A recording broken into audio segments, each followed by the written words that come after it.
edition of FSN, where Northwest fans come first. The Pac-10 season starts tonight for the Washington Huskies and their cross-state rivals, the Washington State Cougars. This brutal journey of 18 league games could be called a test of champions. Tonight's affair is about reversal of roles and fortune. It is Washington State that brings to Seattle a lofty national ranking and a significant target on its back. The hometown Huskies have quietly slid under the radar and hope now to duplicate the rise to acclaim the Cougars enjoyed last season. How far will Washington State ride this wave of success? When will Washington rise again? The answers begin to unfold next on FSN.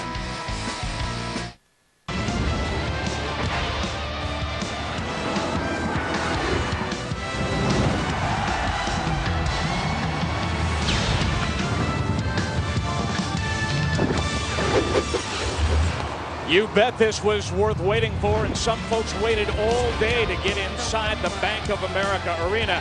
How about it for an attention-getter? You scheduled these teams to open the Pac-10 season against one another. We're talking cats and dogs, Cougars and Huskies, Washington State at Washington. The Pac-10 season begins right now on FSN. Hello again, Brian Davis and Bob Weiss in Seattle. There has got to be some explanation for that necktie. Well, you're right about that, Brian. We got a big game here with two teams I really like. First of all, the Huskies because we work them all the time, but Washington State because they're one of my favorite basketball teams. There have been several as I went through the years. I love watching Bill Russell and the Celtics. I loved watching John Stockton wherever he played.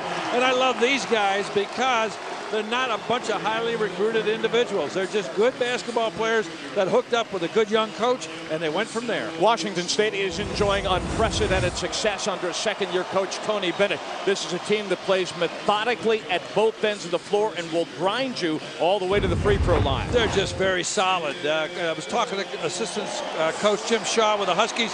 He said they're like cheddar cheese. There's no holes. They're just good at everything. Washington is on a 5-game roll. They've won 5 consecutive games. Their head coach Lorenzo Romar says they are playing with as much confidence as he's seen in about a year and a half. Well, they're getting to where they want to be. They're lowering the defense a little bit. I don't think they're there yet. There's still some guys in their team. They want to produce a little more, but they're making steps in the right direction. They better be ready now.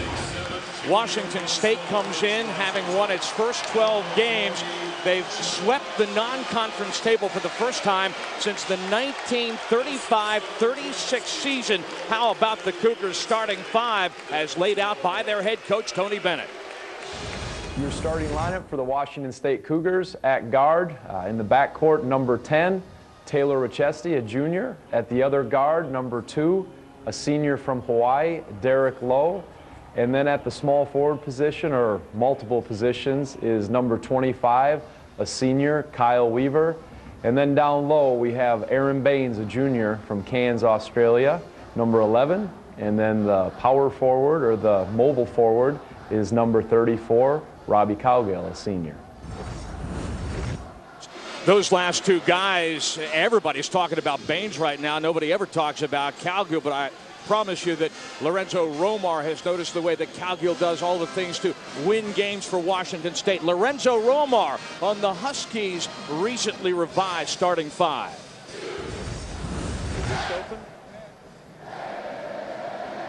From Stanwood, Washington. Joel Smith from Lompoc, California. Tim Morris from Atlanta, Georgia. The 2 forwards are Artem Wallace from Toledo, Washington, and John Brockman from Snohomish, Washington.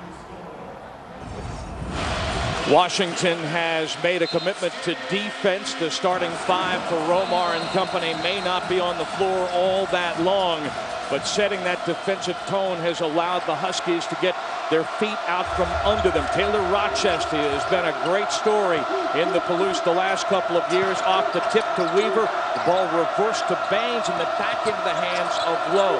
Weaver shut down by Smith. Remember, Smith, his perimeter defense, has given the Huskies a big boost.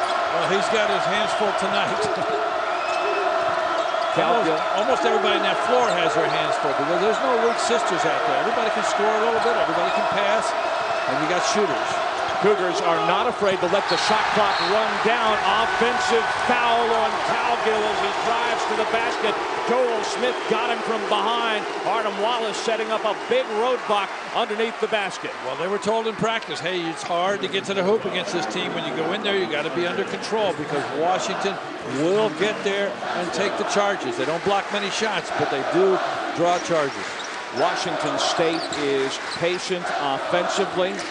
The Cougars are deft defensively. Pack it in. You get a guy like Brockman who is coming off of 4 double-doubles, floating one down over Baines on a pretty little turnaround.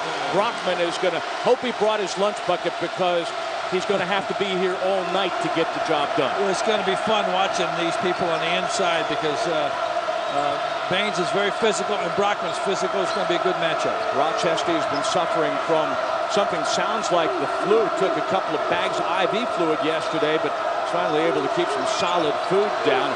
Rochester, the ball reversed to Lowe. And this is a Washington trademark lately. One and done on the glass. Well, rebounding is going to be very important. It always is. And, you know, it's a big thing for Washington. They're a good defensive rebounding team, but they're a very good offensive rebounding team, too. Tim Morris, guarded by Derek Lowe along with Weaver, first team all Pac-10 a season ago. And the Cougars went 13-5 in Pac-10 play, made the second round of the NCAA tournament. And Washington State's put their best defensive player, Weaver, on Appleby. They don't want him getting off. They'll do it with a man-to-man right there. Weaver underneath for Baines, loses the basketball. Is that a shooting foul? I think that Aaron Baines will go to the line for 2, fouled by Tim Morris. Gave him 2. It was a close call. He caught a low pass. A nice bounce pass by Weaver.